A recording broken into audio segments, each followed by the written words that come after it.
What if I told you that baseball's most celebrated speed record might not actually be real? That the fastest pitch ever thrown could have happened decades before we had the technology to measure it? 105.1 miles per hour. That's the speed that lights up the radar gun when Aroldis Chapman unleashes what would become known as the fastest pitch ever recorded in Major League Baseball. A blazing fastball that seems to defy physics, breaking barriers that many thought were impossible. But here's where things get interesting. Baseball's obsession with velocity dates back nearly a century, and legends like Bob Feller and Nolan Ryan have all laid claim to throwing even faster. In fact, Feller's famous pitch in 1946 was tested against a speeding motorcycle, and some experts believe it might have touched 107 miles per hour. Yet today, we credit Chapman with the record. The Cuban-born pitcher, who would emerge from humble beginnings to become baseball's velocity king, throwing pitches so fast that batters barely have time to blink before the ball explodes into the catcher's mitt. But to really understand the controversy behind baseball's speed record, we need to go back to the beginning, when a young boy from Holguín, Cuba, first picked up a baseball. Born on February 28, 1988, Chapman's story begins far from the bright lights of major league stadiums in the humble streets of Holguín, Cuba. Like many Cuban children, baseball wasn't just a sport, it was a way of life. But unlike his peers who dreamed of becoming the next batting champion, young Aroldis started his baseball journey as a first baseman, not even considering the possibility that his left arm would one day make history. In Cuba, Chapman lived with his father, a boxing trainer, and his mother in a three-room house shared with his siblings.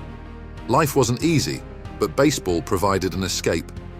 By the age of 15, his exceptional arm strength caught the attention of local coaches, who convinced him to switch to pitching.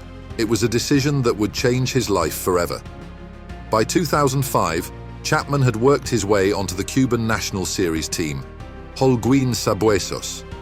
His first few appearances were nothing spectacular. His fastball topped out in the low 90s, respectable but not revolutionary. But something was brewing.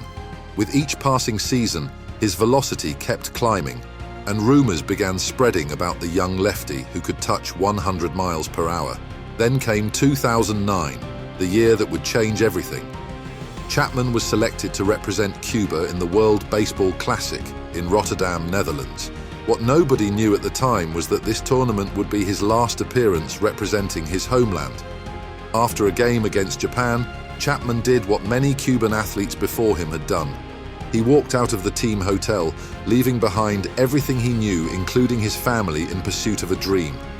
For 12 hours, he sat in a hotel room in Rotterdam, contemplating the biggest decision of his life. There was no guarantee he'd make it in American baseball, no assurance he'd ever see his family again, but Chapman knew one thing: his arm was special, and it was his ticket to something greater. Like many Cuban defectors before him, Chapman established residency in Andorra, making himself eligible for MLB free agency. Word spread quickly about the lefty with the triple-digit fastball, and scouts flocked to see him throw. In January 2010, the Cincinnati Reds signed him to a 6-year, $30.25 million contract, but what they didn't know was that they had just acquired the man who would revolutionize our understanding of human pitching limits. When Chapman arrived at the Reds' spring training facility in 2010, whispers had already begun circulating about his legendary bullpen sessions. Catchers would later admit they'd never seen anything like it. Some even requested extra padding for their mitts. But the real test would come when he faced his first MLB hitters. After a brief stint in the minors, where he dominated despite struggling with control, Chapman got the call he'd been waiting for. On August 31st, 2010, in front of a packed crowd at Great American Ballpark, the Cuban missile was ready for launch. His first pitch clocked in at 98 miles per hour, just a warm-up by his standards. As the inning progressed, the stadium radar gun kept climbing. 99, 100, 101. The baseball world took notice. During one of his early appearances, opposing players could be seen leaving their dugout just to watch his warm-up pitches. One veteran player was quoted saying, "It's not just that it's fast, it's like the ball has afterburners." By the time you decide to swing, it's already in the catcher's glove. But it wasn't until September 24, 2010, during a seemingly routine relief appearance against the San Diego Padres, that Chapman would make history. The stadium fell silent as the radar gun displayed a number that seemed impossible, 105.1 miles per hour. Even Chapman himself appeared stunned, later saying through his interpreter, "I knew it was fast, but I didn't know it was that fast." In just his rookie season, Chapman had already done something unprecedented. His fastball wasn't just breaking records, it was breaking physics. Sports scientists began studying his mechanics, trying to understand how a 6'4" lefty could generate such extraordinary velocity. They discovered that Chapman's elastic arm motion, combined with his unique ability to rotate his hips explosively, created the perfect storm for velocity. By the end of 2010, Chapman had struck out 19 batters in just 13.1 innings, with an ERA of 2.03. But despite these impressive numbers, nobody could stop talking about that one pitch, the 105.1 mile per hour fastball that would spark decades of debate about what's truly possible in the game of baseball. September 24, 2010. What started as a routine Friday night game at Petco Park would become a pivotal moment in baseball history. In the 8th inning, Chapman jogged out from the bullpen, but this wasn't just another relief appearance. This was about to become the night that would redefine what humans thought possible on a baseball field. As Chapman began his warm-up pitches, the stadium's radar gun readings flashed across the scoreboard, 102, 103. The crowd grew quiet with anticipation. Tony Gwynn Jr. stepped into the batter's box, about to become part of baseball folklore. What happened next would be replayed countless times across sports networks worldwide. Chapman's delivery, that unique whip-like motion, unleashed what appeared to be just another fastball. But when the radar gun reading flashed, the baseball world stood still, 105.1 miles per hour, the fastest pitch ever recorded in Major League Baseball history. But here's where the controversy begins. The very next day, baseball historians and analysts began questioning the validity of the record. Bob Feller's supporters quickly pointed to his famous motorcycle test from 1946, when his fastball was clocked racing against a speeding Harley-Davidson.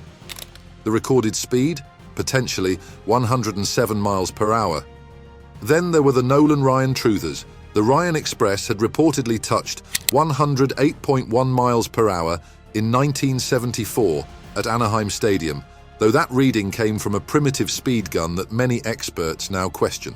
As one physicist explained, the older radar systems were notoriously inconsistent, often adding 4 to 5 miles per hour to actual pitch speeds. Even Chapman's own record became subject to debate. Different tracking systems in the stadium that night showed slightly different readings. PITCHf, MLB's official pitch tracking system, actually recorded the pitch at 104.8 miles per hour, while the stadium gun showed 105.1. ESPN analyst and former pitcher Orel Hershiser would later say, "What makes Chapman's record so interesting isn't just the number. It's that it's the first time we've had multiple advanced tracking systems to verify a pitch of this speed. We're no longer just relying on a single radar gun reading."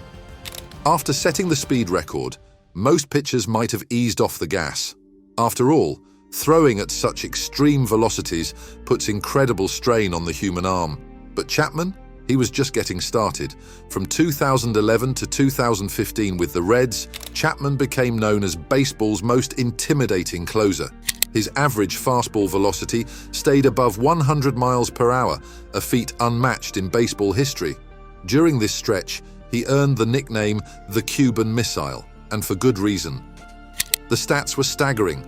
He struck out 546 batters in just 319 innings, with an otherworldly rate of 15.4 strikeouts per 9 innings. But what made Chapman truly special wasn't just the speed, it was how he maintained it. As one pitching coach explained, most guys who throw hard can hit 100 once or twice in an outing.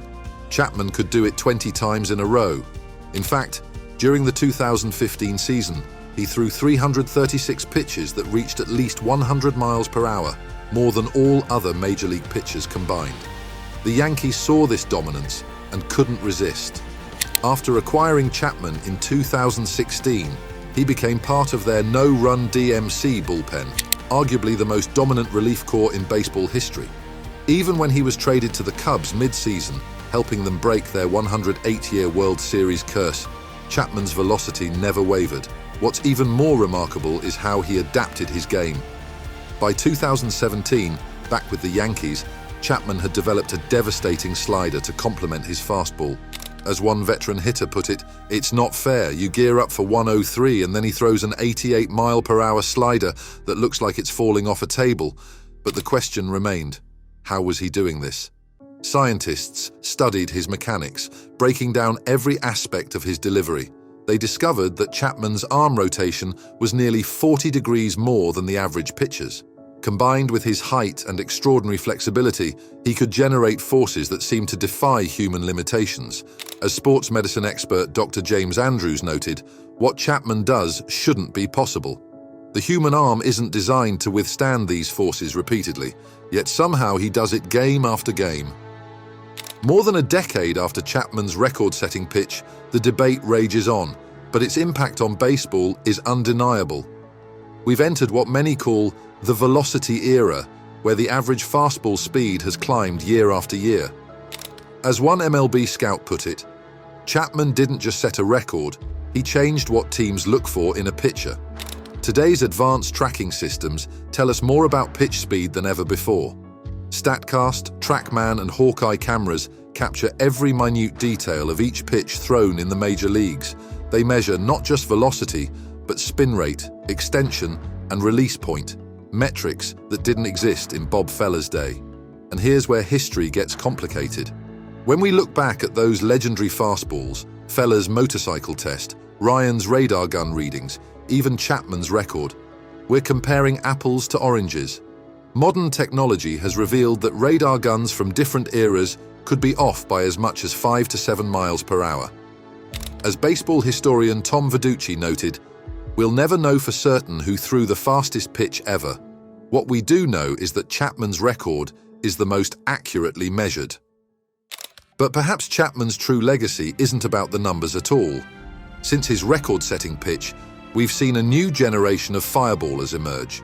Jordan Hicks, Hunter Green, and others have all touched 103, 104 miles per hour. The difference? They grew up in an era where Chapman had already proven such speeds were possible, yet no one has definitively broken his record. Sure, there have been rumors, a 106 here, a 105.8 there, but none verified by MLB's official tracking systems. As one physics professor explained, the human body might be approaching its theoretical limits for pitch velocity. Chapman may have shown us what that limit is.